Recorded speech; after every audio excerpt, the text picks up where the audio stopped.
Well, the Pentagon has confirmed that US fighter jets carried out airstrikes on an Islamic State base in Libya, killing dozens. The attack targeted the mastermind behind last year's terrorist attacks on tourist sites in Tunisia. However, the strike was not backed by a UN resolution, forcing journalists to scrutinise the Pentagon about the legality of the move. Under what authority was this strike carried out? There's no AUMF for ISIS in Libya. No Americans were killed in the two attacks in Tunisia. Under what authority? Well, again, we've struck in Libya previously under the existing use of force, the authorization for the use of military force, and we believe that this was based on was legal under international law. But you're saying that you're using the 2001 AUMF against al-Qaeda to go after ISIS in Libya. Again, specifically here, we believe that this was carried out under international law, and also specifically that this operation was consistent with domestic and international law, and that this operation was conducted with the knowledge of Libyan authorities. Let's speak live now to RT's Gayane Chichikan. Gayane, the Pentagon stressing that those strikes were conducted with the knowledge of Libyan officials. The problem, though, there really is no operational government in the country, so who could those officials have been?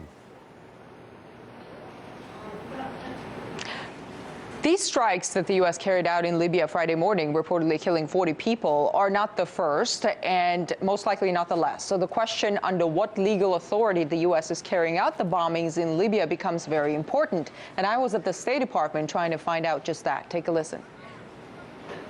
It was in full accordance with international law. We've talked about this many times. I'd refer you to the Department of Defense to speak about specifics. The AUMF, it was international law? I mean, exactly, but I'm not going to get into details here. The Libyan authorities were aware that we were going to carry out these strikes.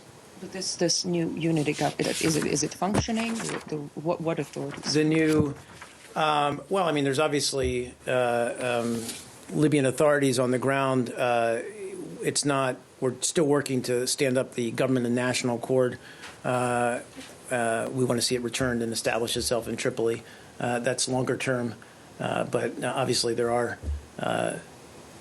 is some governmental structure present in Libya at this time. Just to clarify the confusion, the authorization for the use of military force under which the Obama administration is supposedly acting in Libya is not international law. It's an authorization that the U.S. Congress gave to the U.S. president. Libya's request for strikes would make it all right under international law if only there were a Libyan government. The UN has just designated a so-called unity government, which is yet to be approved by the Libyan parliament. Since Islamist allied groups seized the capital in Tripoli, Libya had competing governments, each backed by a loose array of militias and tribes. There's been a lot of infighting and chaos since the toppling of Muammar Gaddafi in 2011. And amid all this, ISIL found safe haven in Libya. So I asked the State Department a question which is on many people's minds right now. There are many who say the U.S.'s first intervention in Libya in 2011 has made its second intervention now necessary. What do you say to that?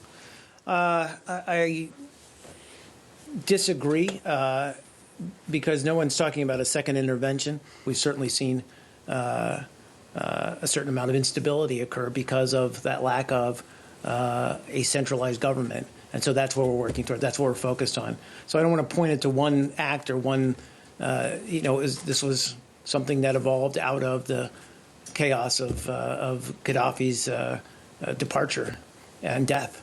And so, but our focus now is on getting a legitimate government in place. The Obama administration indicates that there will be more strikes in Libya against ISIL, but does not want it to look like another U.S. intervention in Libya. The bottom line is, 5 years after the U.S. helped bomb Gaddafi out of power, it's back to Libya, bombing terrorists now. Yeah, I have to just add, I'm still trying to work out who the US notified in Libya, but anyway, it was a fascinating report. Many thanks, Gayane Chichikan.